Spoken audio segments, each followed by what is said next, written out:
দৈনিক 5 বার যদি গোসল করে রে, 5 বার গোসল করলে যেমন তার শরীরে কোনো ময়লা থাকে না, বান্দা যখন সঠিকভাবে 5 ওয়াক্ত নামাজ পড়ে, 5 ওয়াক্ত নামাজ পড়ার কারণে তেমনি তার আমল নামায় কোনো গুনাহ থাকে না।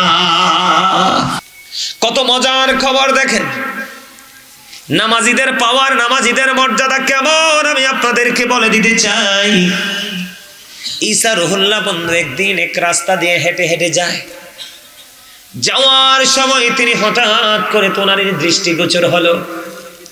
যাওয়ার সময় তিনি দেখতে পাইলেন হঠাৎ করে একটা পাখি নিজের বডিটাকে ধুলোবালিতে দোসর করে নিচ্ছে, মানে ময়লা করে নিচ্ছে।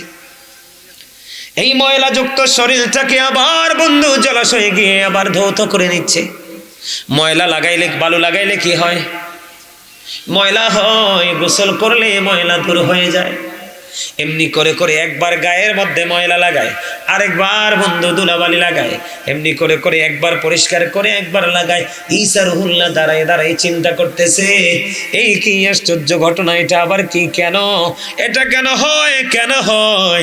এবার আল্লাহ রাব্বুল আলামিনের পক্ষ থেকে ঈসা রুহুল্লাহকে জানিয়ে দেওয়া হলো, ওগো ঈসা, এটা হলো আল্লাহর প্রিয় হাবিবুল্লাহর উম্মতের নিদর্শন।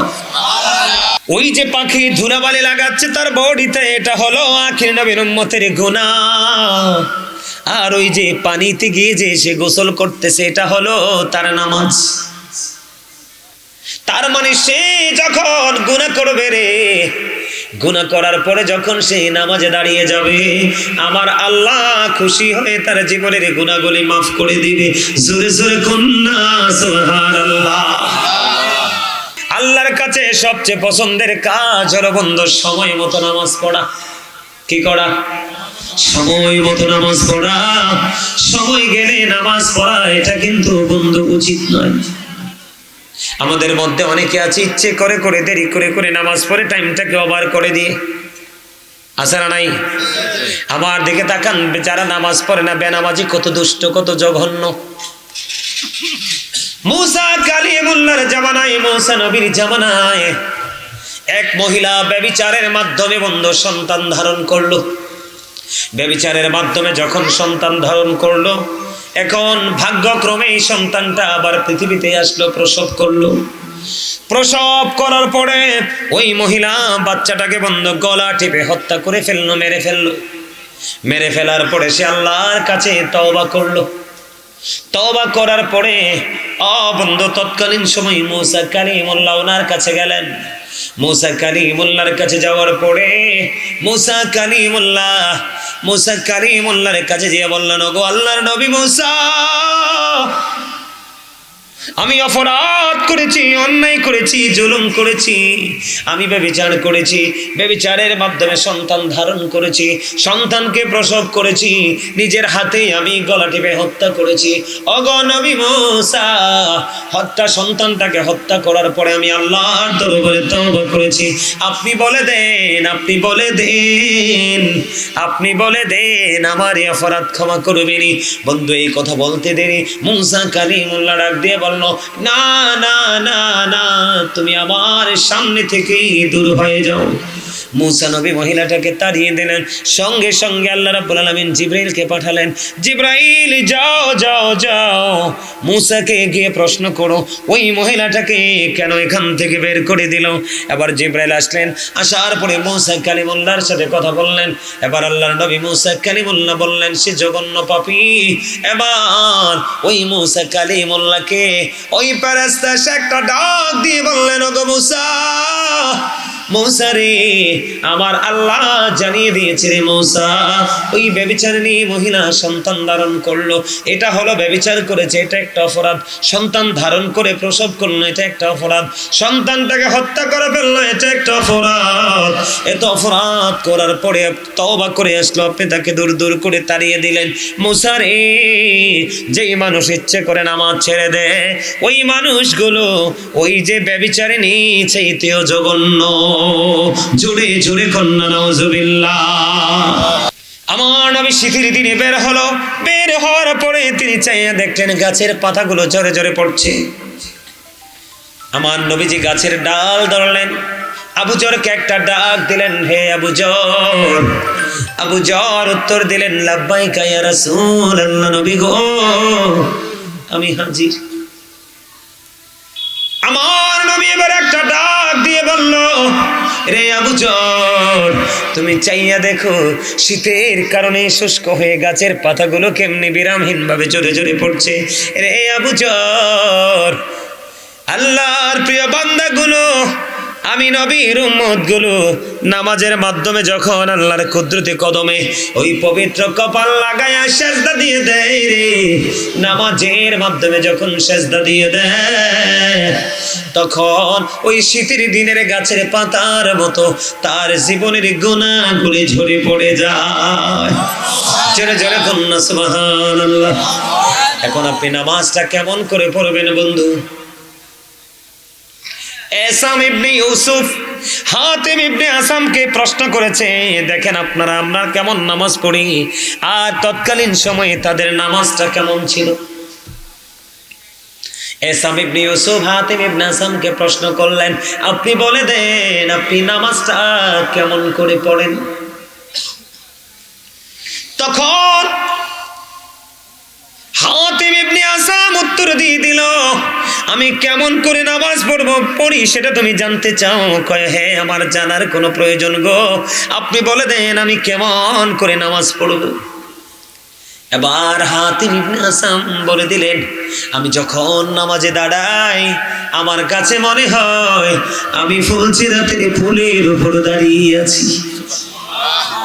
একটু যদি ব্যতিক্রম হয় রে, ওই পুলের নিচে জাহান্নাম, আমি জাহান্নামের মধ্যে নিক্ষিপ্ত হব। কত সতর্ক দেখেন, কত সতর্কতা। জাহান্নাম ফুলচেরাতের পোল কি জানেননি? এটা চুলের চাইতে চিকন হবে, হীরার চাইতেও ধারালো হবে। আগুনটা নিচের দিক থেকে উদিত থাকবে, উপরের দিকে ঝুলন্ত থাকবে রে। তিনি সেই ফুলচেরা জাহান্নামের উপর দিয়ে বন্ধু, তিনি বলেছেন আমি যখন নামাজে দাঁড়াই রে, আমার কাছে মনে হয় আমি যেন ফুলচেরাতের পোলের উপর দাঁড়িয়ে আছি। আমার কাছে মনে হয় আমার পিছনে যেন আজরাইল দাঁড়িয়ে আছে রে। আমার কাছে মনে হয় এই নামাজ যেন আমার জীবনের শেষ নামাজ। আমার কাছে মনে হয় আমার ডান দিকে যেন জান্নাত অবস্থিত। আমার কাছে মনে হয় আমার বাম দিকে যেন জাহান্নাম অবস্থিত।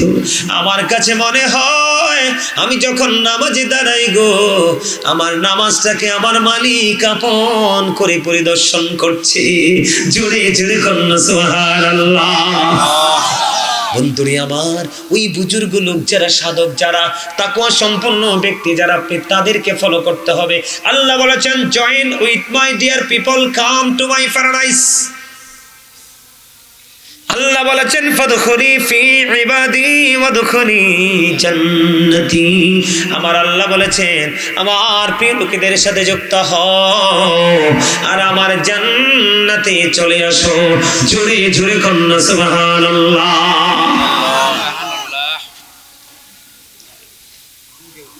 কথা কি বুঝতে পারছেন নি? এবার আছেন নামাজ সম্পর্কে কেমন যত্নবান হতে হবে বন্ধু। আপনারা জানেননি ইসলামে আমার নবীর 4 জন খলিফা ছিল, বিশেষ খলিফা, ঠিক কিনা বলেন? পৃথিবীতে রাজার উজির আছে না নাই? আরো জোরে কন না কেন?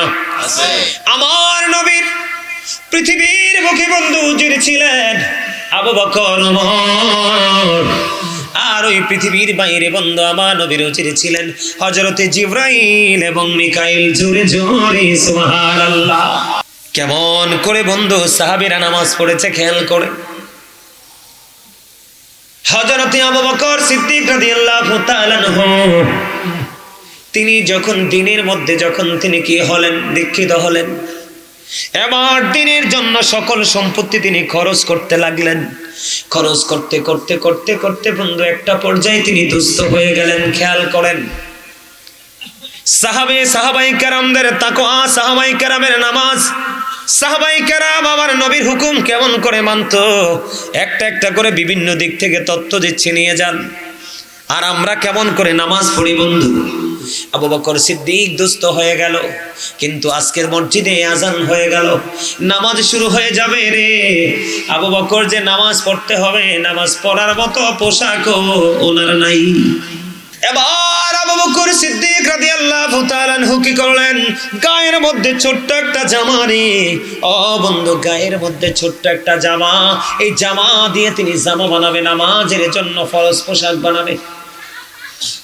ওনার ঘরের মধ্যে বালিশ আছে দুইটা, বালিশের গিলাপ দুটো ছিঁড়ে ফেললেন, নিজের গায়ের সামার সাথে বন্ধু যুক্ত করবেন, সেলাই করবেন, জামা বানাবেন। খেজুর কাটাকে বানাইলেন সুই, আর খেজুর পাতাকে বানাইলেন বন্ধু সুতা। জামা বানায় এদিক দিয়ে বসে বসে আজান হয়ে গেছে রে, নবীজি মসজিদের মধ্যে অবস্থান করতেছে। আমি এখন কি করব? আমি তো নামাজও ছাড়তে পারবো না, পোশাকের অজুহাত দিয়ে আমি নামাজ থেকে দূরেও থাকতে চাই না। আমি নামাজ পড়বো কেমন করে? আমি নামাজ পড়বো। এবার গায়ের ছোট্ট জামার সাথে বন্ধু বালিশের গিলাপ ছিঁড়ে খেজুর কাটা এবং খেজুর পাতা দিয়ে সেলাই করে করে জামা বানাইয়া নামাজ পড়তে যখন চলে গেলেন, এবার আমার নবীজি একটা ডাক দিয়ে বললেন, রে আবু বকর, আমি থাকা অবস্থায় আপনাদের এই অবস্থা, আমি চলে গেলে না জানি কি হবে। আসলে কি আবু বকরের অবস্থার খবর নবী জানে কি জানে না? জানার মতোই পাওয়ার আল্লাহ দিছে কি দিছে না? এবার কি করলেন আমার নবী? কোনো কিছু বললেন না। আবু বকর আসলো, আমার নবী নামাজ পড়ে ফেললেন। নামাজ শেষে বন্ধু সংক্ষিপ্ত পরিসরে দোয়া করে দিলেন। আমার নবীজি নামাজ কমপ্লিট করে যখন মসজিদ থেকে বের হলো, বের হওয়ার পরে বন্ধু এবার মসজিদের দরজার দিকে দাঁড়াইয়া দেখে রে, আজকে জিবরাইল খেজুর পাতা পোশাক পরে আমার নবীর সামনে। জোরে জোরে কন্যা সুবহানাল্লাহ।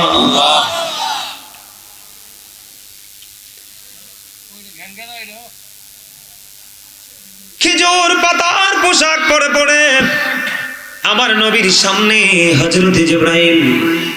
আমার নবী যে একটা ডাক দিয়ে বললেন, রে জিবরাইল, আজকে আপনার পরনে খেজুর পাতার পোশাক কেন দেখা যায় গো? এবার জিবরাইল আলাইহিস সালাম ডেকে ডেকে বললেন, ইয়া রাসূলুল্লাহ, ইয়া হাবিবাল্লাহ, নবী গো, ও প্রাণের নবী, আপনি চাইয়া দেখেন আবু বকরের জামা নাই, নামাজ পড়ার মতো পোশাক নাই গো, তারপরেও তিনি নামাজ ছাড়বে না। আপনি চাইয়া দেখেন ইয়া রাসূলুল্লাহ, আবু বকরের পরনে খেজুর পাতার পোশাক দেখা যায়। আবু বকর যখন খেজুর কাটা এবং খেজুর পাতাকে সুই সুতা বানাইয়া জামা বানায়, আমার আল্লাহ সকল আসমানের ফেরেশতাদেরকে ডেকে বলেছে, রে ফেরেশতারা, আজকে আমার আবু বকরের সম্মানার্থে তোমরা সবাই খেজুর পাতার পোশাক পরে না।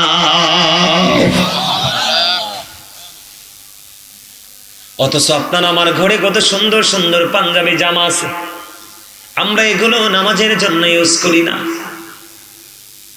দোকানে যেটা পরে যাই সেটা পরে মসজিদেও যাই, বাজারে যেটা পরে যাই সেটা পরে মসজিদেও যাই। তাহলে আপনার মধ্যে মসজিদ এবং দোকানের মধ্যে পার্থক্য করার মতো মানসিকতা নাই, আপনি কখনোই স্পেশাল জান্নাতি হতে পারেন না। আমার কথা কি আপনাদের বুঝে আসে? কথা বলেন, বুঝে আসেনি? নামাজের মধ্যে ঠাস ঠুস করে মশা মারেনি? কথা কয় না কেন? মারে মারে, দুপুর দুপুর থাপ্পড় মারে, আসে না নাই? শৌসা করেনি? হ্যাঁ, হু হা করে না, কারণ তাদের নামাজে কোনো মনোযোগ নাই। আবু বকর সিদ্দিক রাদিয়াল্লাহু তাআলা আনহুর জীবনে থেকে তথ্য পাইলেন। আমার বন্ধু সিয়াসিত্তার অন্যতম হাদিস গ্রন্থ বুখারী শরীফ, বুখারী শরীফ যিনি বন্ধু রচনা করেছেন ইমাম বুখারী। কি ইমাম বুখারী বন্ধু নামাজ পড়তেছে, খেয়াল করেন, ইমাম বুখারী নামাজ পড়তেছে, ইমাম বুখারী নামাজ পড়তেছে, নামাজরত অবস্থায় ওনাকে বিষাক্ত পোকা কামড় দিচ্ছে, কিন্তু নামাজ তো ভাঙে না, নামাজ শেষ করে না। নামাজে কতটা মনোযোগী, নামাজ পড়ার ক্ষেত্রে কতটা সচেতন ছিলেন আমাদের পূর্বসূরি আইম্মায়ে কেরাম। ইমাম বুখারীর নামাজ শেষ হয়ে গেল, নামাজ শেষ হয়ে যাওয়ার পরে আবার ছাত্রকে ডাক দিয়ে বলল, দেখো গো আমার পিঠের মধ্যে কি? এবার ইমাম বুখারীর ছাত্র জামাটা উঠালেন, জামাটা উঠায় দেখে রে বিষাক্ত ভিঙ্গুল পোকা। কি পোকা? ভিঙ্গুল পোকা। দেখছেননি? এটা কিন্তু ছোট্ট করে বড় করে বড় বড় অনেক বড় করে বাসা বনে। এইটা যদি একবার কাউকে টার্গেট করে কামড়াইয়া মেরে ফেলে। আমার নিজের চোখের সামনে দেখেছি, আমার গ্রামে আজ থেকে 10-11 বছর আগে একজন মুরব্বী মহিলাকে বন্ধু এই ভেগুলে কামড়াইয়া মাইরা ফেলাইছে, হসপিটালে নেওয়ার সুযোগ পায় নাই। এবার বুঝেন ওই ভেঙ্গুলের বিষ কত জঘন্য। ওই ভেঙ্গুল পোকা একটা নয় দুইটা নয়, ও বন্ধু ইমাম আজম আবু হানিফার পেটে একটা নয় দুইটা নয় 10-10টা কামড় দিয়েছেন এই বিষাক্ত পোকা। এবার ছাত্র উঠায়া দেখে উস্তাদের পেটে 10টা কামড় রে। এবার ছাত্র প্রশ্ন করলো, গোমনি হুজুর এই ভয়ঙ্কর পোকাগুলো একটা নয় দুইটা নয় আপনাকে 10টা কামড় দিল, আপনি কোনোভাবেই কি ফিল করতে পারেননি? আপনি ধারাবাহিকভাবে নামাজ চালিয়ে গেলেন। এবার ইমাম বুখারী একটা ডাক দিয়ে বললেন, আমি যখন নামাজের জন্য দাঁড়িয়ে গেলাম রে, ও বন্ধু আমি যখন নামাজের জন্য দাঁড়িয়ে গেলাম, কেবলামুখী হয়ে গেলাম, আমি এতটাই মনোযোগী হয়ে নামাজ পড়ছিলাম, এত প্রেমময় এত মধুময় ভাবে আমি কোরআন তেলাওয়াত করছিলাম। আমি কোরআন তেলাওয়াত করতে করতে করতে করতে নামাজ পড়তে পড়তে আমার ওই নামাজের মধ্যে কোরআন তেলাওয়াতের মধ্যে এত প্রেম এত মধু আমি খুঁজে পেয়েছি, ওই বিষাক্ত পোকার কামড়ে আমি একটু অনুভব করতে পারিনি। জোরে জোরে কন্যা সুবহানাল্লাহ। এখন আপনাকে আমাকে বিষাক্ত পোকায় বন্ধ কামড় দিতে হয় না, আপনি আমি মশা বসলেই আমি বুঝতে পারি। আমাকে অনেক সময় মানুষ ফোন করে, হুজুর আমার একটা সমস্যা। কই কি? কয় আমি নামাজ যখন দাঁড়াই 2 রাকাত পড়ছি না 3 রাকাত পড়ছি মনে থাকে না, 1 রাকাত পড়ছি না 2 রাকাত পড়ছি সেটা মনে থাকে না। মনে থাকবে কি করে? আপনি তো নামাজ লোক দেখানোর জন্য পড়তে এসেছেন। বলে হুজুর এটা কি শুধু লোক দেখানোর ক্ষেত্রে হয়? না না, অনেক সময় বয়সের কারণে এটা হয়, বার্ধক্যজনিত কারণে এটা হয়। এই জন্য আমি আপনাদেরকে বলবো নামাজ অত্যন্ত মনোযোগ সহকারে পড়তে হবে। বন্ধু আমাদের পাশের দেশ ভারত, ভারতে একজন আল্লাহর ওলি আছে, চিনেননি? তার নাম কি? খাজা গরিবে নওয়াজ, খাজা মঈনুদ্দিন। আছে না নাই? কথা বলেন না কেন? আজমির শরীফে গেছেননি আপনারা কেউ? আমি গেছি রে, ওখানে না গেলে বন্ধু বোঝা যায় না কত প্রেমের মানুষ ওনার দরবারে জিয়ারত করতে যায়। খাজা গরিবে নওয়াজ আপনারা জানেন কিনা জানি না, কম পক্ষে 40 বছর। কত বছর? 40। কম পক্ষে 40 বছর খাজা গরিবে নওয়াজ এশারের উঁচু দিয়ে ফজরের নামাজ পড়েছে। জোরে জোরে কন্যা সুবহানাল্লাহ। আর আপনি আমি বাড়ি থেকে মসজিদে যাই ওযুটা আছে না নাই কইতে পারি না। কথা বলেন না কেন? বাসা থেকে ওযু বানাইয়া মসজিদে গেছি, মসজিদে যাওয়ার পরে মনে পড়ে না ওযুটা বানাইলাম কিনা। কতটা দুর্বল কতটা উইক বন্ধু আমরা। এই জন্য বলেছি আপনি নামাজকে নামাজের মতো পড়তে হবে, কারণ প্রতিদিন ফেরেশতারা শিফট আকারে আসে। কি আকারে? প্রতিদিন পৃথিবীতে ফেরেশতারা শিফট আকারে আসে। একটা টিম চলে গেলে আর একটা টিম আসে, আর একটা টিম চলে গেলে আর একটা টিম আসে। যখন এই ফেরেশতারা পৃথিবী ত্যাগ করে চলে যায় ওপার পর্যন্ত, আমার আল্লাহ ফেরেশতাদেরকে প্রশ্ন করে, ফেরেশতারা রে বলে দে আমার বান্দাগুলোকে কি অবস্থায় পেয়েছো? আল্লাহ পৃথিবীতে যাওয়ার পর তোমার বান্দাগুলোকে নামাজরত অবস্থায় পেয়েছি, এবং এখন আসার সময়ও তাদেরকে নামাজরত অবস্থায় পেয়েছি। জোরে জোরে সুবহানাল্লাহ। বিশেষ করে আপনারা সাধারণ মানুষ বেশি বেশি করে জামাতে নামাজ পড়ার চেষ্টা করবেন, মসজিদে বেশি বেশি করে যাওয়ার চেষ্টা করবেন। আপনাদের এলাকায় মহিলারা নামাজ পড়তে যায়নি মসজিদে, এইটা কখনোই হতে দিবেন না। এখন বন্ধু কিছু আলেম ওলামা বের হয়েছে, তাদের সঠিক এলেম জানা নাই। মহিলাদেরকে মসজিদে, বাড়ি থেকে মসজিদে যেয়ে নামাজ পড়ার জন্য উৎসাহিত করে। আছে না নাই? আমার দিকে তাকান, আমি কি বলি? আমি গাজী সুলাইমান দামি না, আমার নবী দামি? কথা কয় না কেন? আপনার পছন্দের হুজুর দামি নাকি আমার নবী দামি? কথা কয় না কেন? হাদিস শরীফের মধ্যে এসেছে, আমার দিকে তাকান, হযরতে উম্মে হুমাইদ রাদিয়াল্লাহু তাআলা আনহা হাদিস শরীফের মধ্যে এসেছে, আমার নবীকে বললেন, ইয়া রাসূলুল্লাহ, আমি আপনার পিছনে নামাজ পড়তে পছন্দ করি। এবার আমার নবী একটা ডাক দিয়ে বললেন, আমি জানি তুমি আমার পিছনে নামাজ পড়তে চাও, তুমি আমার পিছনে নামাজ পড়তে পছন্দ করো, তবে আমি বলে দিলাম রে, আমি নবীর পিছনে নামাজ পড়ার চাইতে তোমার ঘরের অভ্যন্তরের নামাজ অনেক বেটার। সুবহানাল্লাহ বলেন না কেন? আরো জোরে।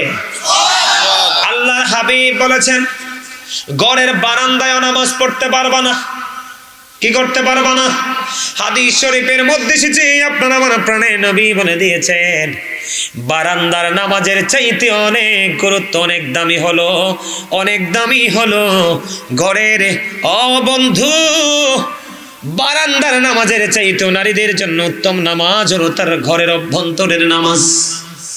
পুরুষেরা ঘরে নামাজ পড়ার চাইতে জামাতে মসজিদে এসে নামাজ পড়লে 25 গুণ পর্যন্ত সওয়াব। এক রাকাতে কত রাকাত? আল্লাহর হাবিব সরকারে মদিনা তিনি জানিয়ে দিয়েছেন, মহিলারা, ও বন্ধু মহিলারা, বাহিরে সেই নামাজ পড়ার চাইতে ঘরের অভ্যন্তরে নামাজ পড়া তার এক রাকাতে 25 রাকাতের সওয়াব। আপনারা কখনোই মা বোনদেরকে মসজিদে যাওয়ার জন্য আস্তে আস্তে করে, এই মৌলবী আপনাদের এলাকায় ঢুকবে, বিভিন্ন জায়গা তারা গ্রাস করে নিচ্ছে, বিভিন্ন জায়গায় তারা অ্যাটাক করতেছে। বন্ধু, এখান থেকে আপনাদেরকে আমাদেরকে বের হয়ে আসতে হবে, ঠিক কিনা বলেন?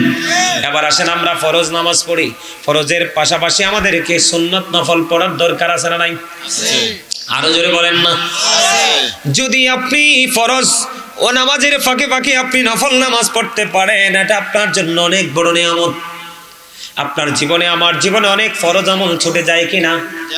ফরজ আমল যখন ছুটে যায় বন্ধু, আপনার সুন্নাত নফল আমল দ্বারা আপনার কাল হাসরের ময়দানে ওই ফরজের ঘাটতিটা আল্লাহ ফিল আপ করে দিবে। জোরে জোরে সুবহানাল্লাহ। তবে সবচেয়ে দিকে তাকান, সব সময় খেয়াল রাখবেন, আল্লাহ রাসূল বলেছেন, মান সাল্লাল বারদাইনি দাখালাল জান্নাহ।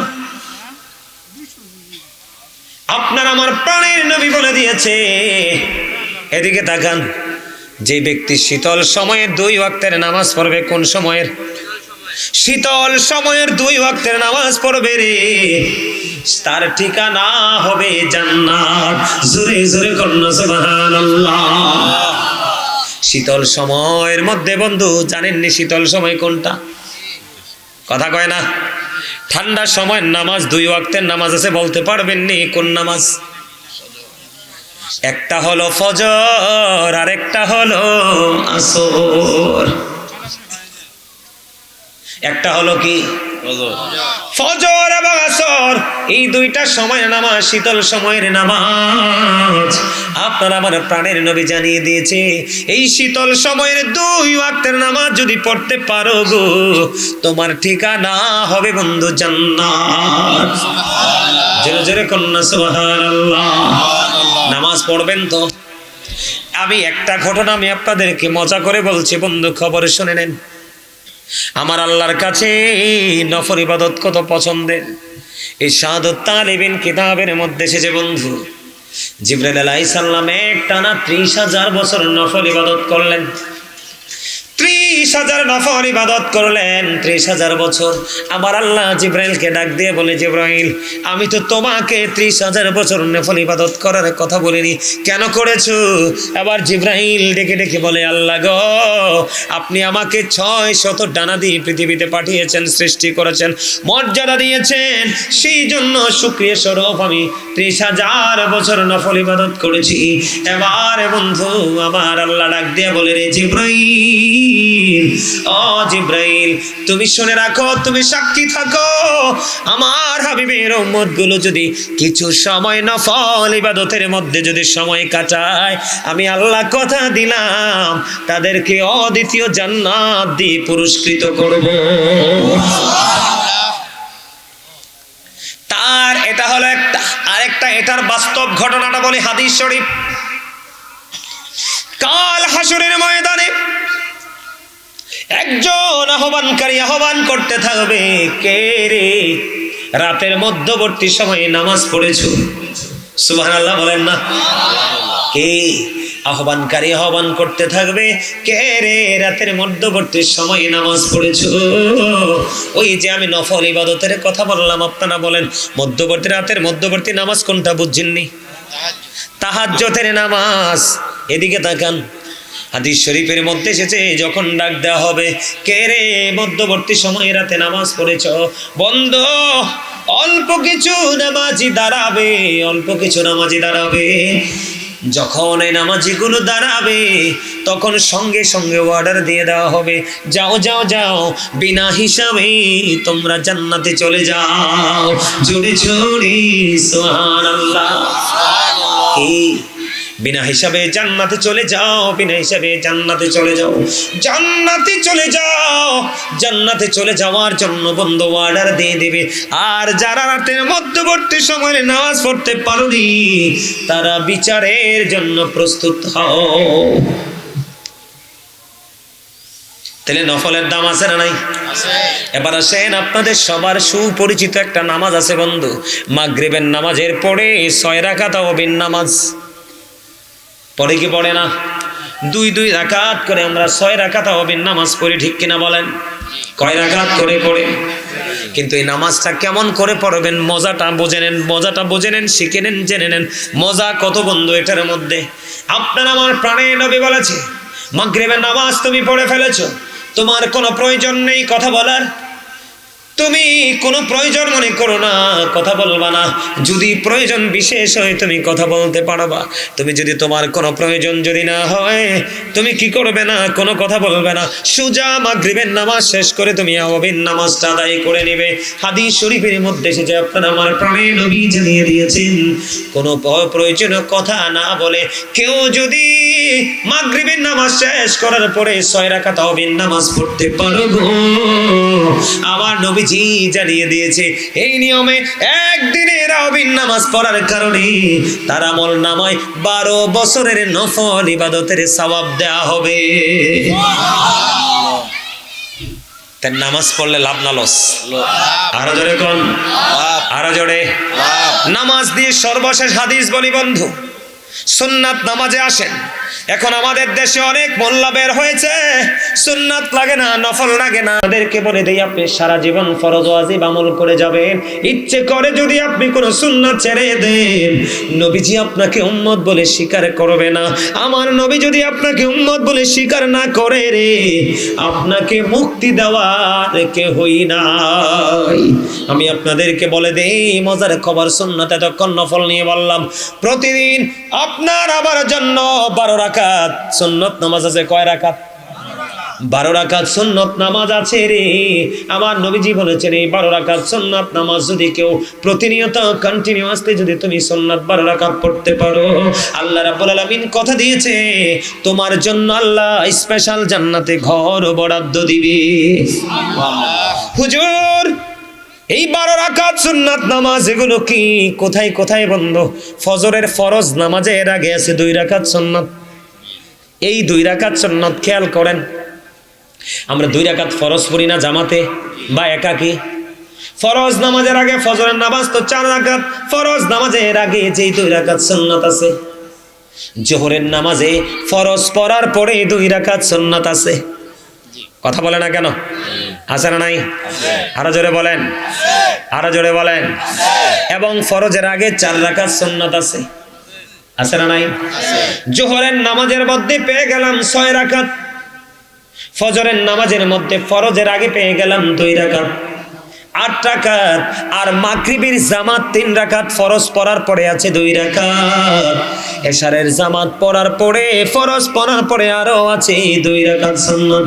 এই 12 রাকাত সুন্নাত যদি কেউ কন্টিনিউ যদি করতে পারো, আপনার আমার প্রাণের নবী জানিয়ে দিয়েছে তোমার জন্য জান্নাতে ঘর বরাদ্দ। তাহলে নামাজে লাভ আছে না নাই? তো নামাজ পড়বেন তো? আরো জোরে বলেন। নাকি নামাজ ছেড়ে দিবেন? নামাজ পড়বেন তো? পড়ার মতো। কিসের মতো? পড়ার মতো করে পড়বেন। অজুটা ভালো করে করবেন, প্রস্রাব করার পরে পানিটা ভালো করে হেঁটে ক্লিয়ার করে তারপরে পানি খরচ করবেন। পবিত্রতা আমার আল্লাহর বেশি পছন্দ। ইন্নাল্লাহা ইউহিব্বুত তাওয়াবিন ওয়া ইউহিব্বুল মুতাহহিরিন।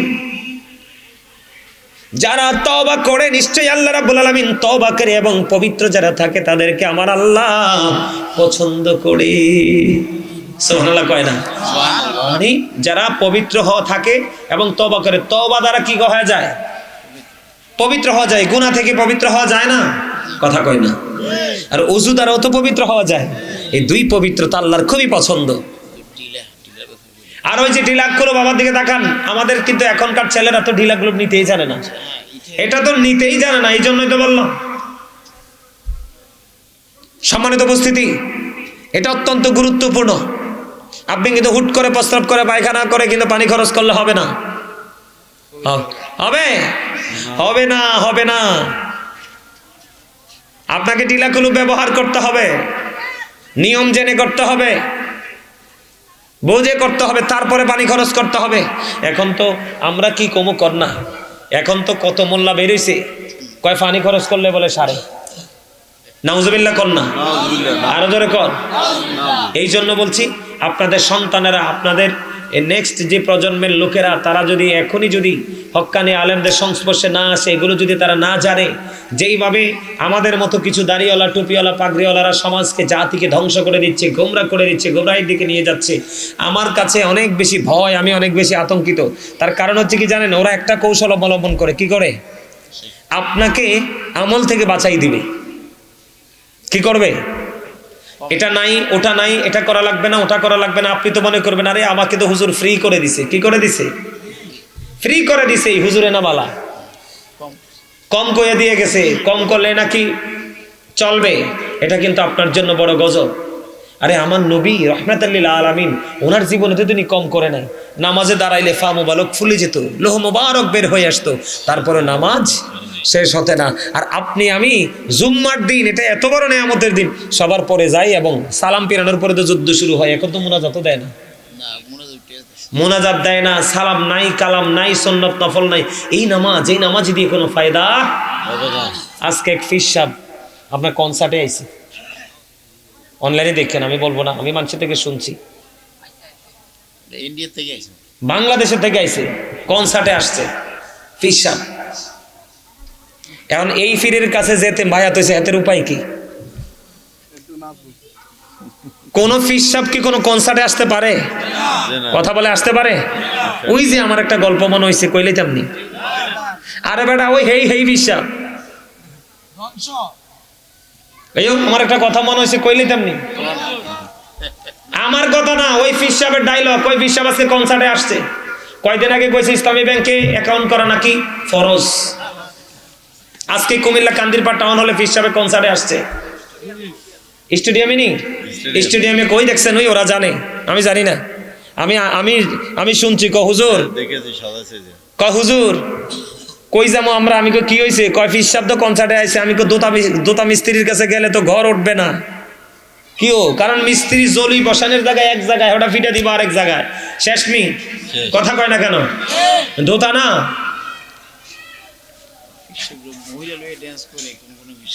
ওই যে কইতাছে মহিলা লইয়া ডান্সিং করে ফিসাব।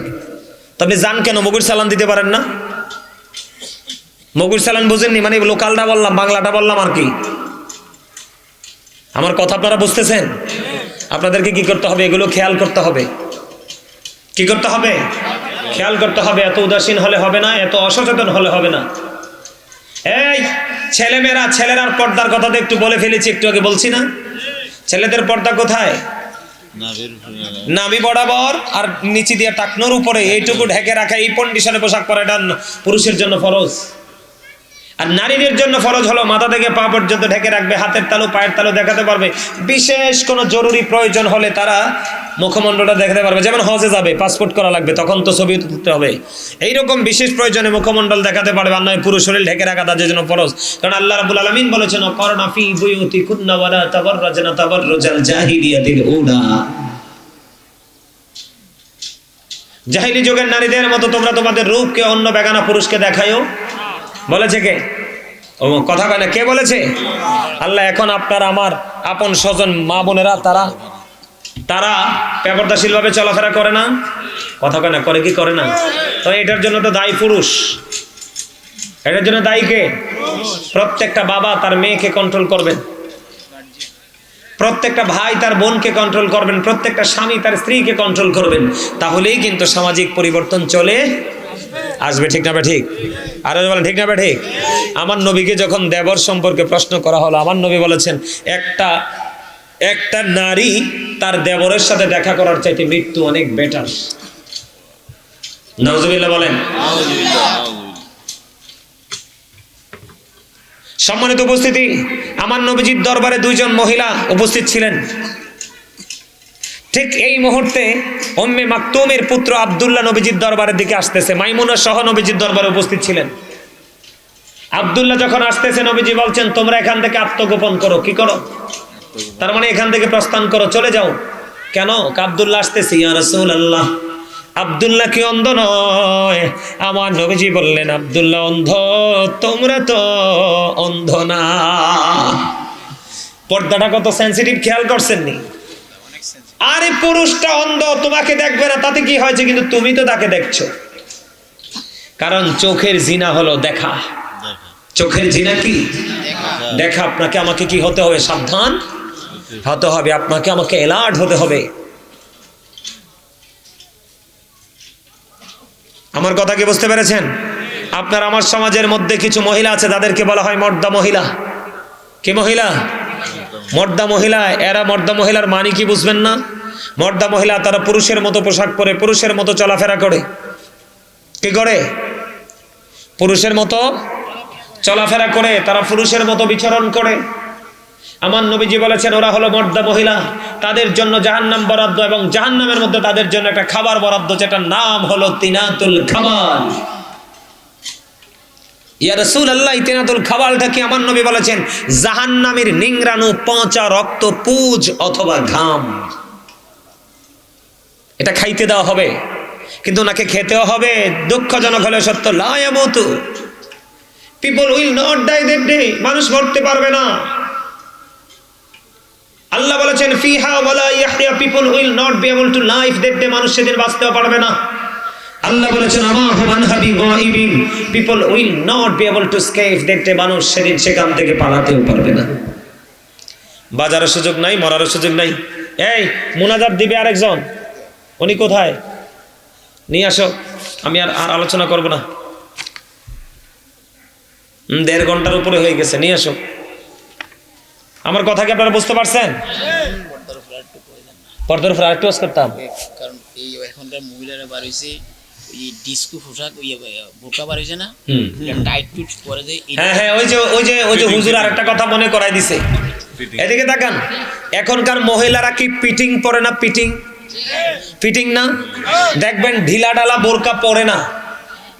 আরে জামা পরলেও কিন্তু তার বডিটা মাপতে কষ্ট হয়, কিন্তু বোরকাটা পরার পরে তার বডিটা মাপা সহজ হয়ে যায়। নাউজুবিল্লাহ বলবেন না? বোরকাটা যখন পরে তার বডিটা মাপা সহজ হয়ে যায়। কষাই যারা অ্যাক্টিভ কষাই, তার বডিটার দিকে তাকাইলে বুঝতে পারবে গোস্ত কয় মন আছে। বলে, হুজুর আপনি এইভাবে কথাটা কেন বললেন? এছাড়া আমার বলার কোনো উপায় নাই। কেন জানেন? বোরকা পরার বিধান হলো নবীজি বলেছে, তুমি ঘরের মধ্যে যেইভাবে নিরাপদ থাকো, কি থাকো? তুমি বের যখন হবে, তুমি তোমার ঘর নিয়ে বের হও। কি নিয়ে বের হও? ঘর নিয়ে বের হও। ঘর নিয়ে বের হওয়ার মানে কি? তুমি বোরকা পরে বের হও। যেন বোরকাটা তুমি এমন ভাবে পরবে, বোরকাটা পরা হওয়া দেখলে তুমি কত মোটা, কেমন তোমাকে দেখা যায় তুমি কোন মানে তোমার গঠন প্রণালী কেমন, তুমি কতটুকু হেলদি, এইটা যেন বোরকাটা পরার পরে আউট মানুষ যেন তোমাকে কি করতে না পারে, বুঝতে না পারে। এবার আসেন, এটা গেল একটা, এটা বড় অন্যায়, ইসলাম বিরোধী কাজ। টাইট ফিটিং বোরকা কোনো স্বামী তার বিবিকে কিনে দিবেন না, এক। আরেকটা বিষয় হলো মেয়েরা ছেলেদের জিন্স প্যান্ট পরে এবং ছেলেদের গেঞ্জি এবং শার্ট পরে, আছে না নাই? ওইটাই হলো মর্দা মহিলা। ওটা কি পুরুষেরটা থাকার কথা টাকনোর উপরে, পুরুষেরটা চলে গেছে মোড়ার নিচে। দেখেন কিয়ামত কত কাছে। আর নারীদেরটা ঢাকার কথা একেবারে নিচে, নারীদেরটা উঠে গেছে মনে হয় যে হাঁটু পানি, টাকনোর অনেক উপরে। ওইটা কি বেহাইয়া নারী না? নির্লজ্জ না? অসভ্য না? এটার মধ্যে সভ্যতা তো নাই। এই নারীও দায়ুস, এবং যেই স্বামী তার স্ত্রীকে বেগানা পুরুষের সাথে মিশতে বসতে কথা বলতে দেখে বাধা দেয় না, ওই স্বামীটাও দায়ুস। জোরে বলেন না নাউজুবিল্লাহ। সেটার জন্য পানিশমেন্ট নিতে হবে স্বামীকে। কাকে? কথা বলেন, কাকে? স্বামীকে। এটা আপনারা খেয়াল করবেন নি? আরো জোরে বলেন। আপনাদের এই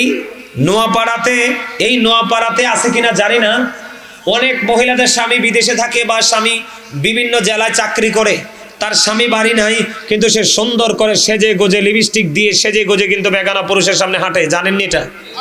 এলাকায়, আপনাদের এলাকায় আছে? আল্লাহ রাসূলের টোটাল নিষেধ। এই পুরুষদেরকে নবীজি কি শিক্ষা দিয়েছে? যেই মহিলার স্বামী বাড়ি নাই, কি নাই? যেই মহিলার স্বামী বাড়ি নাই, তোমরা ওই মহিলার সাথে কোনো ধরনের কোনো আলাপ আলোচনা করার চেষ্টা করো। কিছু অসভ্য পুরুষ আছে মধ্য বয়সে চলে গেছে, এরপরে কইগু তুমি কেডা না তোমার উদ্দাতে বাটপা কয় তোমার সামান্য মুখ না ভুল, মানে হে ভুল বললে তো মহিলা তার স্বামীর নামটা ঠিক করে বলবে। আপনাদের এখানে আছে না নাই জানেন, আমি দেখছি। আমি কিন্তু বানাইয়া কাল্পনিক কথা বলি না, আমি দেখছি এটা। ও গো তুমি কেডা গো, এরকম আছে না? নবীজি এইভাবে কোন নারীকে ডিস্টার্ব করতে নিষেধ করেছে। আর নারীদেরকে বলেছে তোমরা পেন্সিল শু লাগাইয়া, তোমরা ঠোঁটে লিপস্টিক, পায়ে আলতা দিয়ে, কপালে টিপ দিয়ে সেজে গুজে তোমরা শপিং কমপ্লেক্সে যেও না, কারণ তোমাদেরকে দেখে একটা পুরুষের মনের মধ্যে কুমন্ত্রণা সৃষ্টি হবে, তোমার প্রতি আকর্ষণ সৃষ্টি হবে, ঠিক কিনা বলেন? তুমি এই পুরুষের আকর্ষিতা হয়ে যাবে, ঠিক কিনা বলেন? এই জন্য নবীজি বলেছে যার স্বামী বাড়ি নেই তুমি সাজগোজ করো না, স্মার্ট জেন্টেল পোশাকগুলো তুমি কি করো না, পরো না। তোমার সাজগোজ রূপ গুণ সব তোমার স্বামীর জন্য। কার জন্য? এখনকার কিন্তু অনেক ভাবি আছে দেওয়ারের সামনে সাইজা যায়, জামাই আইলে আল্লাহর গজব পড়ে। বাজারে সাইজা যায় আর স্বামীর লগে সাজে না।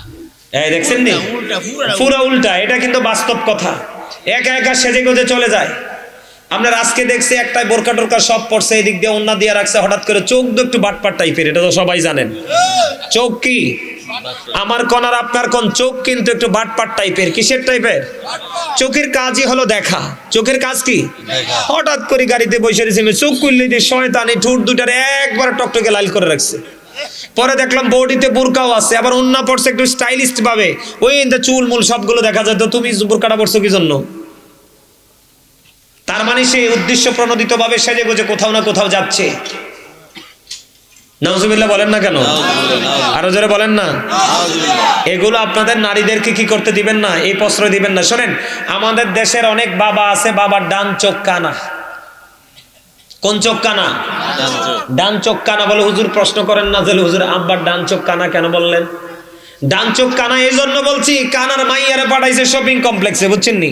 এখন ছেলে বড় হয়েছে, বউ খুঁজে পর্দাশীল। ব্যাকল তোমার ঘরের মাইয়া যদি তুমি পর্দাশীল বানাও, তাহলে আরেকজনের ঘরতে পর্দাশীল মেয়ে তোমার ঘরে অটো আসবে, ঠিক কিনা বলেন? প্রত্যেকটা মেয়ে, প্রত্যেকটা বাবা তার মেয়েকে কমার্শিয়াল বানাতে চায়, কিন্তু বউটা আল্লাহ আনতে চায়। তুমিও তো বাবা, তোমার ঘরের মেয়ে আরেক ঘরের বউ, আরেক ঘরের মেয়ে তোমার ঘরের বউ হবে। তো প্রত্যেকটা বাবা যদি ডিজিটাল হয়, আপনি পর্দাশীল বউ পাবেন কোথায়? কথা বলেন না কেন? এই জন্য প্রত্যেকটা বাবাকে পর্দাশীল মেয়ে গড়ে তুলতে হবে, তাহলে অটোই আপনার ঘরে পর্দাশীল বউ ঢুকবে। আর পর্দাশীল বউ যদি আপনার ঘরে আসে, এই বউয়ের ঘর থেকে যত মেয়ে বাচ্চা আসবে, চাইলেও পর্দার বাইরে যেতে পারবে। মূলটা বুঝতে পারছেন নি? এই জন্য নবীজি কইছে বেয়াদব সুন্দরীর চাইতে, আমার নবীজি বলেছেন বেয়াদব সুন্দরীর চাইতে কালো বিশ্রী কান কাটা বাদী দাসী আল্লাহ ওয়ালা অনেক বেটার, অনেক বেটার। নবীজি বলেছে একটা দাসী তার কান কাটা, একটা বাদী তার কান কাটা কালো, কিন্তু অনেক বেশি ফরেজগার। ওই মেয়েটা, ওই ছেলেটা একটা স্মার্ট নারী পুরুষের চাইতে অনেক বেটার। জোরে জোরে কন্যা সুবহানাল্লাহ। কেন বেটার জানেন? ব্যাখ্যা শুনে নেন, নাইলে তো বুঝবেন না। বন্ধুরে আমার, রূপ একদিন বিনষ্ট হয়ে যায়। কয়দিন আগে আপনারা দেখছেননি, আমি দেখছি অনলাইনে যখন ঢুকলাম, কয়দিন আগে একটা সিনেমার নায়িকা মারা গেছে, অঞ্জনা রহমান। সারা পৃথিবী বন্ধু ভাইরাল হয়েছে। আপনি যদি বলেন হুজুর আমি এটা দেখি নাই, আমি বিশ্বাস করব না, কারণ বাংলাদেশের চলচ্চিত্র অঙ্গনের প্রবীণ একজন নায়িকা মারা গেছে। কি করেছে? আমি আপনাদেরকে বলি সহজটা বোঝার জন্য। ওই মহিলার ইয়াং সময়ের ছবিগুলো বন্ধু মিডিয়ার লোকেরা তুলে ধরলো, কিন্তু মরার সময় যখন তার ছবিটা দেখলাম, তার ওই যে ইয়াং সময় তার ছবিটার চেহারার মধ্যে যে উজ্জ্বলতা গ্লেজ ছিল, কিন্তু মরার সময় তার এই চেহারার মধ্যে গ্লেজটা ছিল না। আমার নবীর হাদিসের সাথে মিলে গেছে। কেন বললেন? বলো হুজুর সিনেমার নায়িকার কাছে কেন গেলেন? সিনেমার নায়িকার কাছে যাওয়ার কারণ হলো সহসাই কিন্তু সুন্দরী মানুষ আপনার আমার চোখের সামনে পড়ে না ও বন্ধু, কিন্তু সিনেমার নায়িকারা রে সবাই চিনে। অপূর্ব সুন্দরী যখন হয় তখনই তাকেই সিনেমা করার জন্য ডাকে, ঠিক কিনা বলেন? সিনেমা পাড়ায় তার একটা গ্রহণযোগ্যতা বাড়ে শুধু সৌন্দর্যের কারণে। আমার নবীজি জানিয়ে দিয়েছে ওই যে বাহিরের সুন্দর যেই কোনো সময় এটা বিনষ্ট হয়ে যাবে। তুমি ধনী দেখো না, ধনী দেখো না, কারণ ধনও যেই কোনো সময় ফুরিয়ে যাবে। ধন যে কোনো সময় বন্ধু ফুরিয়ে যাবে রে, কিন্তু ধর্ম ধনের ধন এটা ফুরায় না, এটা দিন যত যায় ততই ধারালো হতে থাকে। সুবহানাল্লাহ কয় না? এই জন্য মেয়ে দেওয়ার ক্ষেত্রে মেয়ে বিয়ার সময় ভালো ছেলে খুঁজেন, কিন্তু আপনার ছেলে তো ইয়াবা খায়। কি খায়? গাঁজা খায়, নেশা করে, মদ খায়। আপনার ছেলে মদ খায়, আপনি তাকে কন্ট্রোল করতে পারেন না, কিন্তু মেয়ের ক্ষেত্রে আপনি ভালো ছেলে খুঁজেন, আপনার লজ্জা থাকা উচিত। এই জন্য আমি বলি কিছু কিছু বাবার ডান চোখ খানা, বউয়ের বেলায় পর্দা, মেয়ের বেলায় বেপর্দা। এই জন্য বলি ডান চোখ কানা বাপের জীবনে কোনোদিন সুখ মিলে না। কথা কন না কেন? ও মা, আর কথা রাগ হইছে? হক কথা কইলে একটু রাগে অন লাগবো। নবীজি কইছে আল হাক্কু মুররুন, হক কথা নাকি তিতা। হক কথা কি? আর আল্লাহ ডাক দিয়া কয় আমার সাচ্চা বান্দা হইলে তুমি তিতা হইলে কি হইছে? আমার সাচ্চা বান্দা হইলে তুমি সত্য বলবা। অকুলু কাউলান সাদীদা, আল্লাহ বলেছেন সে দা রাইট থিং। আল্লাহ বলেছেন সত্য বলো, সঠিক বলো, কারণ হচ্ছে হি ওয়াজ ভেরি ট্রুথফুল। আপনার আমার প্রাণের নবী ছিলেন শ্রেষ্ঠ সত্যবাদী। আমার সুবহানাল্লাহ কন না কিনলে? আরে ব্যাকে মিলে সুবহানাল্লাহ কন। আমি মাহফিলের শুরু থেকে 10টা থেকে 9টা থেকে 11:30 বাজে, 2.5 ঘন্টা, এতক্ষণ পর্যন্ত যতগুলো কথা বলছি এই প্রত্যেকটি কথার সাথে বাস্তবতার মিল আছে না নাই? তাহলে আপনারা আবার চিন্তা করেন আমরা ইসলাম থেকে কত দূরে, দূরে কিনা? আমরা ইসলাম থেকে দূরে কিনা? তাহলে কিয়ামত কাছে না? আজকে থেকে বাবা আপনাদেরকে আমি অনুরোধ করে যাই, মা আমি আপনাদেরকে অনুরোধ করে যাই, আপনারা আপনাদের সন্তানদেরকে মানুষের মতো মানুষ করার চেষ্টা করেন। কারণ কিয়ামতের দিন আপনার সন্তান আপনার এগেনিস্ট পার্টি হয়ে যাবে, আপনার এগেনিস্টে বক্তব্য দিবে, আপনি তখন কি করবেন? উপায় নাই তো।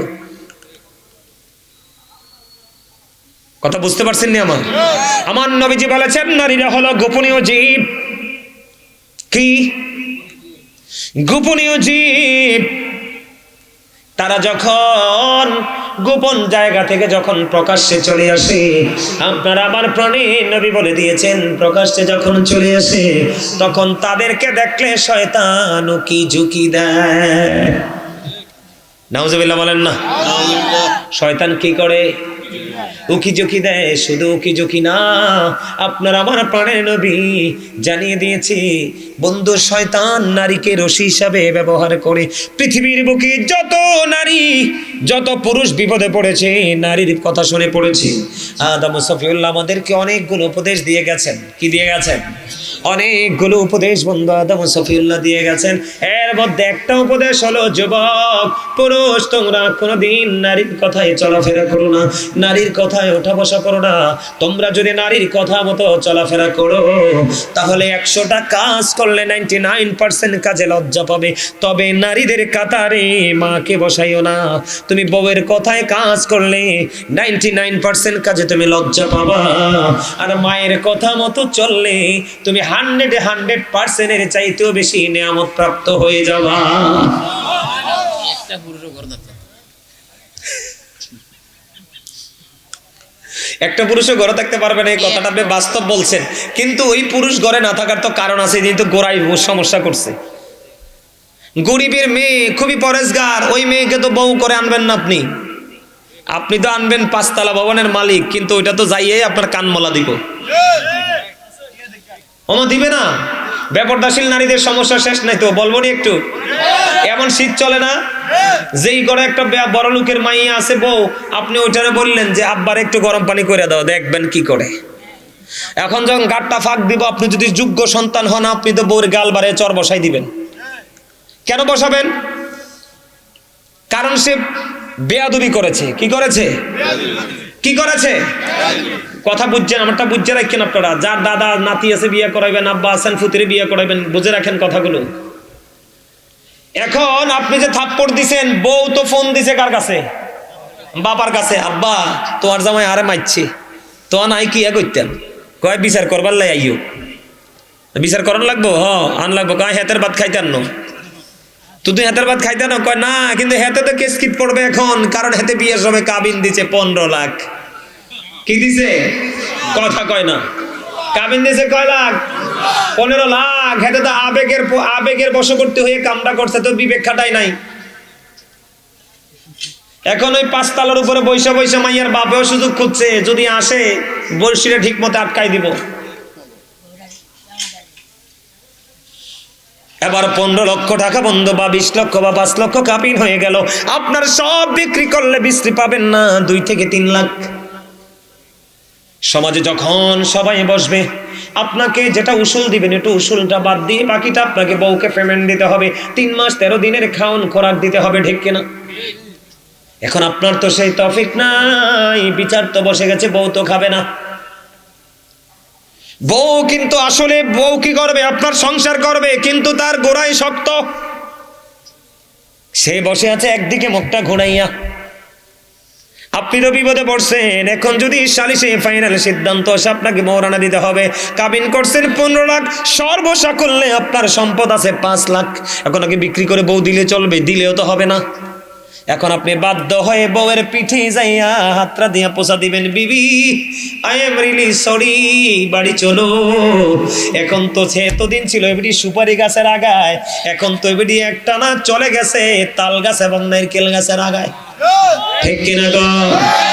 এই আজকে মিটিং এর পর থেকে আপনি যেখানে যাবেন, ওই বন্ধু ভাগ্যবতী আপনার বিবিকে কর দিয়ে আপনাকে চলতে হবে। জীবন তেজপাতা হয়ে যাবে, কিন্তু আপনার যন্ত্রণার অবসান হবে না। এই জন্য ছেলের ক্ষেত্রে মেয়ের ক্ষেত্রে বিয়ে দেওয়ার ক্ষেত্রে অনেকবার 1000 বার ভেবে চিন্তে করবেন। ছেলে যদি ভদ্র হয়, আপনি কয়েক হাজার কোটি টাকার মালিক তো কি হয়েছে? ছেলের কাছে মেয়েকে তুলে দেন, সুখী হবে। এটা যে শুধু মেয়েদের ক্ষেত্রে তেমন না। আবার দেখবেন কোন গরিব ঘরের অপূর্ব সুন্দরী মেয়ের কিন্তু আবার বড় লোকের ছেলের কি লাগছে? পছন্দ হয়েছে, ভালো লাগছে। গরিবের বেটা তো গুন্ডা বান্ডা লাগাইয়া বিয়ে করে নিয়ে গেছে। এখন শক্ত তো গরিব কোনোভাবে হতে পারে না। গরিবের কিন্তু এই দুনিয়ার সুখ নাই, এটা জানেননি আপনারা?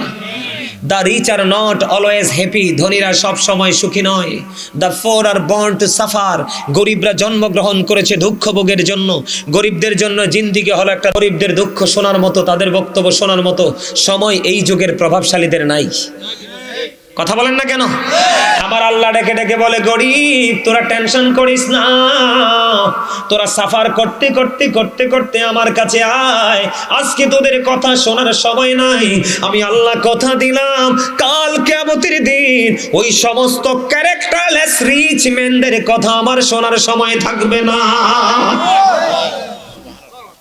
মনে রাখেন, গরিবরা জান্নাতে বসবাসের বয়স 500 বছর পার হয়ে যাবে, আর সিটার বাটপার ধনীরা হিসাবের জন্য রেডি হইতেই থাকবে, যন্ত্রণার শেষ। ঠিক সেম টু সেম মেয়ের ক্ষেত্রে যেমন গরিবের ঘরে যেটা হয়, আবার ছেলের ক্ষেত্রেও সেটা হয়। কারণ গরিব তো কি করতে পারে না, বেশি কাবিন দিতে পারে না, বেশি লাফালাফি করবি কাবিনই দিব না, এমনি নিয়ে যাবো। কথা কন না কেন? 1 মাস 2 মাস 6 মাস পরে অনেক গরিবের মেয়ের সংসার ভাঙছে, অনেক মেয়েদের সংসার ভাঙছে। আমি আপনাদেরকে আজকে বলে যাই, আমাদের পূর্বসূরি আইম্মায়ে কেরাম বলে গেছে, ও পৃথিবীর মানুষ রে, দুনিয়ায় যতদিন তোমরা চলাফেরা করবা, বিচরণ করবা, কখনোই ধনী লোকের সন্তানের সাথে মেলামেশা করিও না। কারণ ধনীরা কলঙ্কের ভয় রাখে না, তারা কাউকে তোয়াক্কা করে না। তবে সব ধনী মানুষ তো এক নয়, ভালো তো আছে, তবে ম্যাক্সিমামই খারাপ। একটা অবিবাহিত যুবক, একটা অবিবাহিত যুবতী যেমনি একটা ফিতনা, ওই ক্যারেক্টারলেস রিচ ম্যানদের সন্তানেরাও তেমনি সমাজের জন্য, জাতির জন্য ফিতনা। তোমরা দেখবেন, আপনারা দেখবেন, বড় লোকের মেয়ে কাউকে তোয়াক্কা করে না, যেমনি তেমনি চলে। ছেলে মেয়ে উভয়ের ক্ষেত্রে, ঠিক কিনা বলেন? কিন্তু গরিবের ছেলে মেয়েদের মধ্যে পোশাক আশাক সব কিছুর একটা শালীনতা বোধ থাকে, থাকে কি থাকে না? এই জন্য আপনাকে বলতে হবে, বন্ধু, গরিবের ঘরে যদি আল্লাহ চাঁদের টুকরা দেয়, তাকে পর্দা করে করে বড় করতে হবে, তাকে আড়ালে রেখে রেখে বড় করতে হবে। তাহলে একদিন যখন বড় হবে, হুট করে বিয়ে দিয়ে দিবেন, সে তার শ্বশুর বাড়িটাকে আপন করে নিয়ে জীবনকে সুখী করে নেবে। আর যদি মেয়েটাকে আপনি উল্টা পাল্টা চলার সুযোগ দেন, সুন্দর চামড়া দেখে কোনো ধনীর দুলালির চোখে পড়বে, এটা তার ভোগের পণ্য হবে, ভোগের পণ্য হবে, চিরস্থায়ী জীবনের সাথী হিসাবে কখনোই গ্রহণ করবে না। আপনারা অনলাইন ঘেটলে দেখবেন, অনেক গরিবের মেয়ে কোটিপতির ঘরে গিয়ে কি অশান্তিতে আছে, আবার অনেক রিকশাওয়ালার মেয়ে 1000 কোটি টাকার ঘরে গিয়ে মহারানী হয়েছে। এটা হলো তাদের ব্যক্তিগত মেন্টালিটি, আপনি বুঝবেন কেমন করে। তবে ডিস্টেন্স তৈরি করতে হলে ছেলের ক্ষেত্রে, মেয়ের ক্ষেত্রে আপনাকে ছেলেও খুঁজতে হবে পর্দাশীল। যেই ছেলে জিন্স প্যান্ট পরা অভ্যস্ত, এটার কিন্তু পর্দা নাই। আমার নবী বলেছেন, যেই মহিলা পোশাক পরার পরেও তার অঙ্গ দেখা যায়, তার বডি দেখা যায়, নবীজি বলেছেন ওই নারীটাও লঙ্কিনী, ল্যাংটা নারী। বোরকা পরে বন্ধু কসাইয়া কসাইয়া, শাড়ি পরে বন্ধু একেবারে পাতলা, যেই শাড়ি পরার পরে তার শরীর বডি দেখা যায়। কথা বলেন না কেন? বাজারে গেলে দেখি, আপনার জুতা থেকে ধরে যা কিছু সব মহিলারা। কার? সব মহিলারা। আপনারা মার্কেটে যান না? আমি কিন্তু যাই মার্কেটে, আমার পরিবারের মার্কেট, বাজার ঘাটারা আমারে করতে হয়। আমার ফ্যামিলির বাজার করার জন্য তারা কেউ যায় না, মহিলারা যায় না মার্কেটে, আমারে যেতে হয়। আমার যথেষ্ট ধারণা আছে, অভিজ্ঞতা আছে। আমি যখন যাই দেখি 4-5 শুধু নারীদের পোশাক আশাক, সাজের জিনিস। কিন্তু আমরা যারা পুরুষ আছি, আমাদের একটা গেঞ্জি, একটা শার্ট, একটা পাঞ্জাবি, একটা ফতুয়া, একটা ফ্যান, একটা পায়জামা, একটা লুঙ্গি, এই এর বাইরে কিছু আসেনি। এরপরেও মেয়েরা দেখবেন আমাদের শার্ট লুঙ্গি পাঞ্জাবি নিয়ে টানাটানি। আমার কথা কেন ভুল কইছি? হ্যাঁ, জিন্সের প্যান্ট, এই যে উনি বলছে কথা কিন্তু হেসা। আচ্ছা, আরেকটা লজ্জাজনক কথা, আপনাদের এলাকায় এটা হয় কিনা জানি না, মা দেখি বোরকা পরে রাখে। কি? মা দেখি বোরকা পরে রাখে, আর মেয়েটাকে একেবারে খোলামেলা ভাবে রাস্তায় নিয়ে চলে। আছে না? আছে না? আচ্ছা, আপনি কোন ছাগলে মুখ কি চারা গাছে দিবে না বুড়োটাতে? এই বাস্তব কথা। আপনি কাঁঠাল গাছ লাগান না? সারা কাঁঠাল গাছ খায় ছাগলে নাকি বড়টা? বড়টার কাছে কি যাইতে পারে?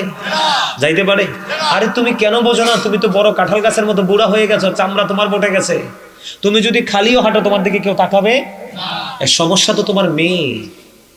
এই মেয়েটার দিকে বেগানা পুরুষ কি দিবে? তাকাবে, তাকে নিয়ে টিটকারি করবে, তাকে ফ্রিজিং করবে। তুমি এই বাচ্চা কাঁঠাল গাছটাকে কি করতে হবে? ঢেকে রাখতে হবে। ম্যাক্সিমাম মা দেখি তার উপযুক্ত মেয়েটাকে খোলামেলাভাবে রাস্তায় নিয়ে বের হয়ে যায়। ওই যে বললাম শুরুতে আপনাদেরকে, এখনকার ছেলেরা দেখবেন গান বাদ্যযন্ত্র বেশি পছন্দ করে। কেন করে জানেন? এখনকার বাচ্চারা গান বাদ্যযন্ত্র বেশি পছন্দ করে। বিয়ের কথা হইলে ছেলের বাড়ি মেয়ের বাড়ি দুই বাড়িতেই মিউজিক বাজে। বাজে কি বাজে না? মিউজিকের মধ্য দিয়ে তাদের কি হয়? বিয়ে হয়। তাদের এই বিয়ে হওয়ার কারণে দেখবেন বাচ্চা এটা দুনিয়াতে আইছে, হাত পা মাত্র লাড়া, এটা মোবাইল দিলে যেই চিনে দেখবেন, মোবাইলটা দিলে দেখবেন এটা একবারে পলকহীন ভাবে তাকাই থাকে। খাবার আপনি এমনি দেন খাবে না, কিন্তু মোবাইলটা দিয়ে খাবার দেন দেখবেন সব খাইয়ে শেষ করে ফেলাইবে, কারণ তার তো দৃষ্টি এটার দিকে। কথা কন না কেন? আরো বেশ কয়েকদিন আগে একটা মাহফিলে গেলাম, যাওয়ার পরে বেশ কয়েকদিন আগে মাহফিলে গেলাম, যাওয়ার পরে মাহফিলের সভাপতি সাহেব, বুঝছেন নি, মুরব্বী মানুষ, টিচার মানুষ, উনি আমারে বলতেছে, হুজুর আপনার কাছে একটা দুঃখের কথা কইতাম। আমি কি কন না? দুঃখের কথাটা কি বলেন? এই কথা বলার পরে এবার বলতেছে, হুজুর আমরা যখন ছোট ছিলাম মনে আছে, আমার মা বাবা কোনো রকম হইলে আমাদেরকে আমাদের দাদার কাছে দিয়ে যাইতো, দাদুর কাছে দিয়ে যাইতো। আরে এখন আমার ফুতের বউ আমার কাছে আমার নাতে নাতিনরে দেয় না, কি করে? মোবাইলটা দিয়ে বয়া দিয়ে যায়। বিষয়টা কিন্তু গুরুত্ব দিয়ে শুনবেন আপনারা। আমি কথাটা বলছি খামখেয়ালির ছলে, কিন্তু আপনারা কথাটা বুঝবেন। কি, আমার মা আমাকে আমার দাদার কাছে দাদুর কাছে দিছে কান্না করলে, কিন্তু আমার বৌমা এখন আর আমার নাতিকে আমার কাছে দেয়, মোবাইলটা দিয়ে বসাইয়া দিয়ে চলে যায়।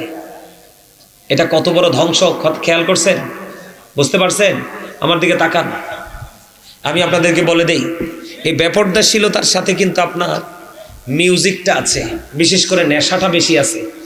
আপনারা কয়দিন আগে দেখছেননি ঢাকাতে কিছু স্মার্ট মেয়ে বোরকা পরা, তাদেরকে যে ডিবি নেশা করা অবস্থায় ধরছে, দেখছেননি? এটা খবরে দেখাইছে যে, দেখছেননি? এই মহিলাগুলো এই নেশার সাথে যুক্ত হয়েছে বেপরদাশীল হওয়ার কারণে। কারণ তারা যদি পর্দা করে চলতো, তাদেরকে কিন্তু কেউ চিনতো না, জানতো না, তাদের সাথে কারো কোনো পরিচয় হতো না। ঠিক না ঠিক? আল্লাহ নবী জাহান্নামের দিকে তাকাইয়া দেখতেন অধিকাংশই নারী এবং ধনী মানুষ, আর জান্নাতের দিকে তাকাইয়া দেখলেন অধিকাংশই পুরুষ এবং গরিব মানুষ। নারীরা বেশি বেশি করে জাহান্নামে যাবে স্বামীর নাফরমানির কারণে। কিসের কারণে? স্বামীর নাফরমানির কারণে। এখনকার যুগের মেয়েরা নারীরা স্বামীর সাথে নাফরমানি করে কি করে না? গাদ্দারি করে কি করে না? বিভিন্ন ভাবে করে না? এমনকি রাতের অন্ধকারে বিছানায় পর্যন্ত স্বামীর সাথে নাফরমানি করে। আপনারা আমার দিকে তাকান। আল্লাহ রাসূল বলেছেন, একজন স্বামী যদি তার স্ত্রীকে কি করে? ডাকে, কাছে আসো, কিন্তু স্ত্রী কি করলো না? স্বামীর ডাকে সাড়া দিল না, না দিয়ে মুখটা অন্যদিকে ঘুরিয়ে রইল। স্বামীর মনে কষ্ট লাগলো। আমার নবীজি বলেছেন, ওই নারীটা ওই তখন থেকে একবারে সকাল পর্যন্ত তার উপরে লানতের ফেরেশতারা লানত দিতে থাকে। জোরে জোরে কোন? আমার নবীজি বলেছে, এদিকে তাকান, মা বোনদেরকে বলেছে, স্বামী যদি ডাকে কি করে? স্বামী যদি তোমাকে ডাকে, তোমার চুলার উপরে যদি দুধ বসানো থাকে, কি বসানো থাকে? তোমার চুলার উপরে যদি দুধও বসানো থাকে, তুমি দুধের দিকে তাকাইও না, তোমার স্বামীর ডাকে সাড়া দিয়ে তুমি স্বামীর কাছে চলে আসো। এখন আপনারা বলতে পারেন যে, হুজুর দুধের কথাটা কেন বললো? দুধের কথাটা কেন বললো? আমরা যত খাবারই তৈরি করি, রান্না করি, এর মধ্যে সবচেয়ে রিস্কের খাবার রান্না হলো দুধ। কারণ দুধ কিন্তু উতরাইলেই পড়ে যায়, এটাকে কিন্তু ধরে রাখা যায় না। তার মানে এই দুধটাকে অত্যন্ত সেন্সিটিভলি কি করতে হয়? রান্না করতে হয়, জাল দিতে হয়। এই জন্য আমার নবীজি বলেছে, স্বামীর গুরুত্ব বোঝানোর জন্য, তুমি যদি দুধ রান্না করা অবস্থায় যদি দুধের পাতিলটা যদি চুলার উপরে থাকে, ওই অবস্থায় যদি থাকো, তোমার স্বামী ডাক দিলে তুমি কি করো? দুধ ফেলে তুমি তোমার স্বামীর কাছে চলে আসো। হুজুর আসলে লাভ হবে কি? আমার আপনার প্রাণে নবী বলে দিয়েছেন, স্বামী স্ত্রী মিষ্টি আলাপ করলো, পান খাইলো, মিষ্টি খাইলো, চা খাইলো, যেটাই খাইলো, ও বন্ধু, মিষ্টি আলাপের মধ্যে 1 ঘন্টা বা কিছু সময় স্বামী স্ত্রী কাটিয়ে দিল। আমার নবীজি জানিয়ে দিলেন 1 ঘন্টা বা কিছু সময় প্রেমের মধ্যে কাটাইলাম, এই কাটানোর বিনিময়ে তোমার স্বামী স্ত্রীর আমল নামায় 1 বছরের নফল ইবাদতের সওয়াব দেওয়া হয়। কোন স্ত্রী মারা গেলে স্বামী যদি একটা ফোঁটা চোখের পানি পালায়, ওই স্ত্রীর জান্নাত বরাদ্দ হয়ে যায়। সুবহানাল্লাহ বলেন না? শুধু কি স্বামীরাই দায়িত্ব পালন করবে? স্ত্রীরা করবে, স্বামীরা করবে না? আপনি যদি জামা কিনেন আপনি বউর জন্য কিনবেন, আপনি যদি চা খান বিবির জন্য চা নিয়ে যাবেন, আপনি যদি মিষ্টি খান বিবির জন্য মিষ্টি নিয়ে যাবেন, আপনি যেটা করবেন বিবির জন্য করবেন। বিবি কি করবে? বাঁকা কাজ করবে, কারণ তাদেরকে বাঁকা হাড্ডি দিয়ে তৈরি। নবীজি বলেছেন 100টা অন্যায় করলে তুমি 99% 99টা অন্যায় ক্ষমা করে দাও, 101টার জন্য তুমি তাকে শাসন করো, কিন্তু শাসন করতে যাই তুমি তার মাখুর উপর মাইট দিও না, কি করিও না। আমার আল্লাহ বলেছেন আশিরুহুন্না বিল মারুফ, জোরে জোরে কোন সুবহানাল্লাহ, আরো জোরে কোন সুবহানাল্লাহ। স্ত্রীকে কেমন করে ভালোবাসতে হয় আমার দিকে তাকান। আমরা পুরুষ যারা, পুরুষেরও দোষের শেষ নাই, কথা কন না কেন? আরে ভাই তোমার বিয়ে করতে মন চাইছে তুমি 4টা করো, আমার নবীজি বলছে কয়টা? 4টা করো, সমস্যা নাই, কিন্তু তুমি সব ভাগ সমান দিতে হবে। সব ভাগ কি করতে হবে? তুমি প্রথম বিবির বাচ্চা কাচ্চা আছে, প্রথম বিবিকে রাইখা তুমি দ্বিতীয় বিবিকে নিয়ে সংসার করলা, প্রথম বিবিকে তুমি সবকিছু কি করে দিলা? সবকিছু থেকে বঞ্চিত করে দিলা। আমার নবীজি বলেছেন ওই স্বামীকে কাল হাসরের দিন অর্ধাংশ কুজু করে উঠানো হবে। নাউজুবিল্লাহ বলেন না কেন? সমান দিতে হবে সবাইকে। কি করতে হবে? সবাইকে সমান দিতে হবে। এই স্বামীর পকেটের টাকা বউ যদি নিয়ে যায়, স্ত্রী যদি নিয়ে যায়, চুরি হয় না, কিন্তু চুরি হয় কখন যখন স্বামীর টাকা চুরি করে বাবার বাড়ি পাঠায়, স্বামী বিপদে পড়লে বাবার বাড়ি টাকা বইলাই না আবার স্বামীরে দেয়। আছে না নাই? এরকম মহিলাও আছে, আছে না? আছে। আপনারা স্বীকার করেন বা না করেন, আমি দেখছি। আপনারা যেমন একটা সমাজে থাকেন, আমিও তেমন একটা সমাজে থাকি কি থাকি না? এই নবীজি শিক্ষা দিয়েছে বিবিকে ভালোবাসবেন কেমনে। একদিন নবীজির বিবি একজন প্রশ্ন করলেন, নবী গো আপনি কারে বেশি ভালোবাসেন? নবীজি কি করলেন? ওই বিবিকে একটা খেজুর দিলেন। সুবহানাল্লাহ বল না। একটা খেজুর দিলেন, খেজুর দিয়ে কই বিবি রে তোমারে যে খেজুর দিছে এটা যেন অন্য বিবিরা না জানে। এবার আরেকজনকে খেজুর দিলেন, ওনাকে বললেন বিবি তোমাকে খেজুর দিলাম, এই খবরটা যেমন আরেকজন বিবি না জানে। এমনি করে করে সবাইকে সমান করে আমার নবী খেজুর দিল রে। কিন্তু নবীর প্রেমের খবর তো গোপন থাকলে আমরা জানবো না, আমরা শিখবো না। একজন যখন খেজুরের বিচি ফালাইতে গেলেন, আরেকজন দেখে ফেললেন বুবু তুমি কি ফালাইলা? আমি একটা খেজুরের বিচি ফালাইছি। কই পাইছো? কই আমার নবী রহমাতুল লিল আলামিন দিয়েছে। বুবু তুমি চাইয়া দেখো, আমারেও তো নবী আর একটা খেজুর দিছে। এমনি করে করে করে করে সকল বিবির কাছে দেখা যায় সমান করে করে নবীজি খেজুর দিলেন। এরপরে জানতে পারলেন সমস্ত বিবি এমন একজন নবী রহমাতুল লিল আলামিনের বিবি হলাম রে, যেই নবী সবাইকে সমান করে ভালোবাসতে জানে। বউকে ভালোবাসবেন, বউকে সম্মান করবেন, বিবিকে মর্যাদা দিবেন। নাই তো হুজুর থাকবো কেমনে? আব্বাই তো সব পেস লাগাইছে। কে লাগাইছে? আব্বাই পেস লাগাইছে। আব্বা কয় হাতের বংশ নাই, আই হাতের ফলা বিয়ে করাইতাম না। আরে ভাই বংশ মর্যাদার চাইতে প্রতিভা অনেক দামি, ঠিক কিনা বলেন? আপনি বংশ মর্যাদা দিয়ে কি করবেন? ধুই ধুই পানি খাবেন? আপনি খবর নিয়ে দেখেন বংশমর্যাদাশীল পরিবার থেকে কয়টা সন্তান মানুষ হয়, আর রিকশাওয়ালা রাখাল মুজুরদের বাচ্চা কয়টা মানুষ হয়? কথা বলেন না কেন? আমি আজকে আপনাদেরকে বলে যাই, আজকে সমাজ অস্থিতিশীল হয়েছে শুধু একটা মাত্র কারণ, স্বামী স্ত্রীর কারণে। কার কারণে? এই স্বামী স্ত্রী একটা আরেকটার নাম ধরে ডাকতে, বাচ্চাও শুনে শুনে নাম ধরে ডাকতে। এখন এতে নাম ধরে ডাকতে ডাকতে অভ্যস্ত হয়ে হয়ে বড় হয়েছে, এত বিয়ের পরে এতে এমনি ডাকি। তোমার এই সমস্যা কি? আব্বাও দেখছি এটা করছে, আম্মাও দেখছি এটা করছে। বুঝে নিতে হবে আপনাদেরকে, অত্যন্ত গুরুত্বপূর্ণ ভাবে আপনাকে কি করতে হবে? বিষয়গুলো নিতে হবে। আমাদের শিক্ষককে আমাদের নবী। কথা বলেন না কেন? আমাদের পথের দিশা দেখানেওয়ালাকে আপনার আমার প্রাণের নবী। আমাদের রাসূলকে ফলো করব। কাকে ফলো করব? আল্লাহ বলেছেন আল্লাহ is all in all, follow his law and light for eternal success. আল্লাহ সবকিছু, কিন্তু সবকিছু হলো আপনাকে ফলো করতে হবে দুইটা অপশন, একটা ল আর একটা লাইট, কোরআন এবং হাদিস, ঠিক কিনা বলেন? তারপরে আপনি পরিপূর্ণ চিরস্থায়ী সফলতা অর্জন করতে পারবেন। এদিকে দেখান আরো জোরে। আপনারা আপনাদের মেয়েদেরকে পাতলা কাপড় কিনে দিবেন না মোটা কাপড় কিনে দিবেন? কি কিনে দিবেন? মোটা কাপড় কিনে দিবেন, যে কাপড় পরলে তার অঙ্গ দেখা যাবে না। আচ্ছা আপনারা বলেন তো, এই যে মহিলাগুলো যে বেপরদাশীল ভাবে চলে, এই যে পুরুষগুলো যে উলঙ্গ অবস্থায় বেপরদাশীল ভাবে রাস্তাঘাটে চলে, এদেরকে কি কেউ টাকা দেয়, পয়সা দেয়? এনে কোনো লাভ আছে? এই অন্যায়গুলো করে লাভ কি? এটা তো বরং অন্যায়, অপরাধ। আপনাকে কেউ বলবে না, পিছন থেকে বলবে দেখো না এটা কি বেয়াদব, কি ফিনছে দেখো, কয় না হুজুর? আছে লাভ একটা আছে, মানে একজনের 10 জনের ফাঁকি করে, এইটুকুই লাভ। এই যে একটা গুরুত্বপূর্ণ কথা, একজন আরেকজনকে নোংরামির দিকে উৎসাহিত করে, অপরাধের দিকে উৎসাহিত করে। তো এই নোংরামি থেকে আমাদেরকে বাঁচতে হলে আমরা আমাদের অভিভাবক যারা আছে, এই তোমরা এগুলো নিয়ে যাও, অভিভাবক যারা আছে এগুলো খোলো না কেন, নিয়ে যাও। অভিভাবক যারা আছে, অভিভাবকদেরকে আমাদেরকে কি হতে হবে? সচেতন হতে হবে।